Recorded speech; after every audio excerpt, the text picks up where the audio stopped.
On May 1st, 1944, a 23-year-old woman jumped out of a United States Air Force bomber and helped guarantee an Allied victory at Normandy. Phyllis Latour was born in South Africa in 1921. Her dad was a French doctor, and her mom was a British citizen. But by 4 years old, Phyllis was an orphan. She went to live with an uncle in the Belgian Congo. Uncle took her on safaris. He was actually trying to stop ivory smuggling.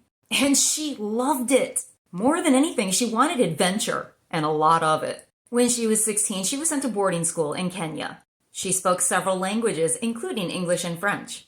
In November of 1939, Uncle took the family to live in Europe. And by 1941, Phyllis had volunteered for the Women's Auxiliary Air Force, or WAF, as a balloon operator. And her personnel file was officially opened.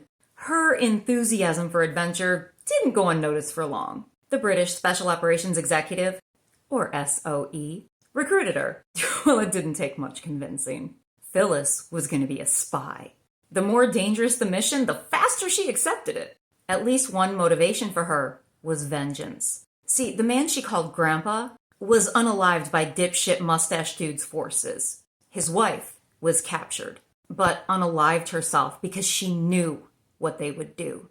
Phyllis underwent intensive training with the SOE, including, but definitely not limited to, unarmed combat, weaponry, scaling buildings, sabotage, radio skills, and memorizing Morse code. She also started learning to use a parachute.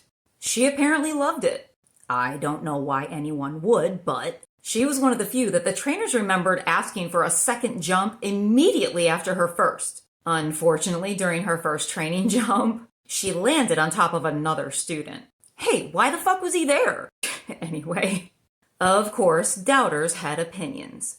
After all, she was very petite.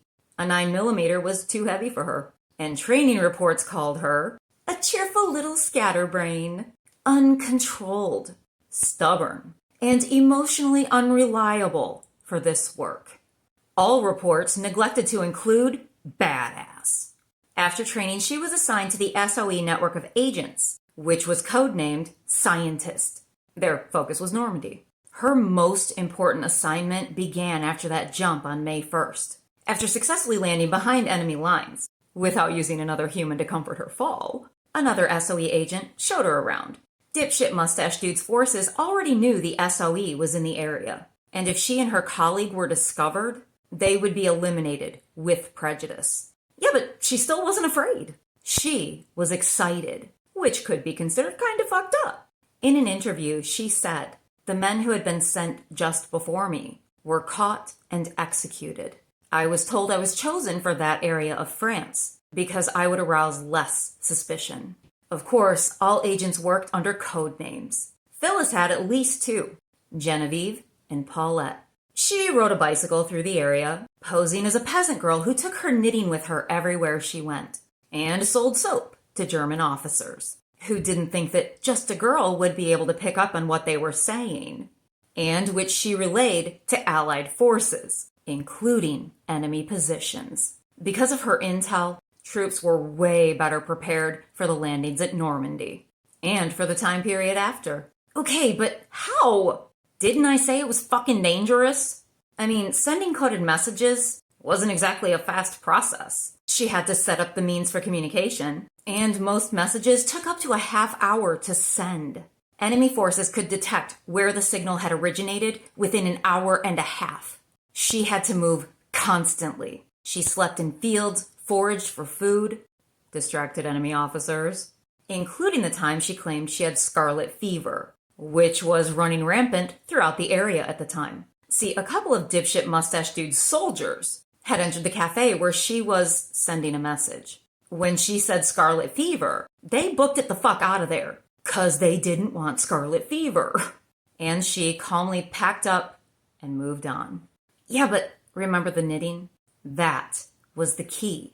According to an interview, she was allocated about 2,000 pieces of silk, each of which contained her codes. After she used one, she'd prick it with a pin to indicate she could not use it again. Then she'd wrap it around one of those knitting needles and attach it to a flat shoelace that she used to pull her hair back. That was one of the smartest things she could have possibly done. On one occasion, she was very nearly caught.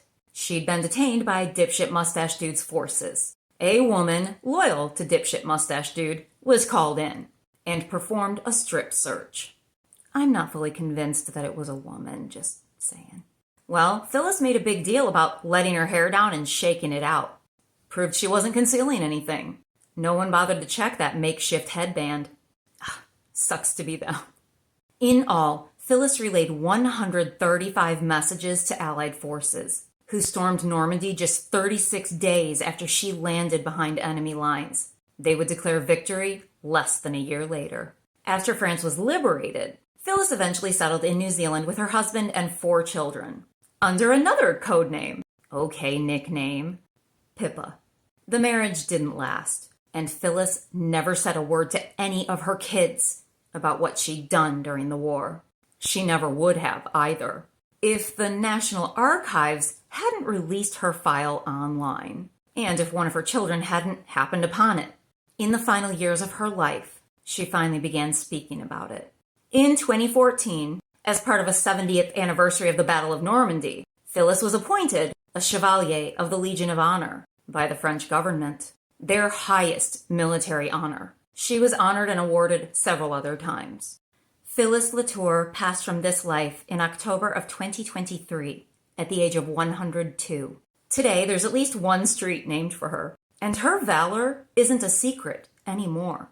I really don't feel like she was motivated by glory. She was adventurous, courageous, fearless, a badass. And if not for her kids, she was willing to let the truth leave this world with her. So go tell somebody else about her, okay?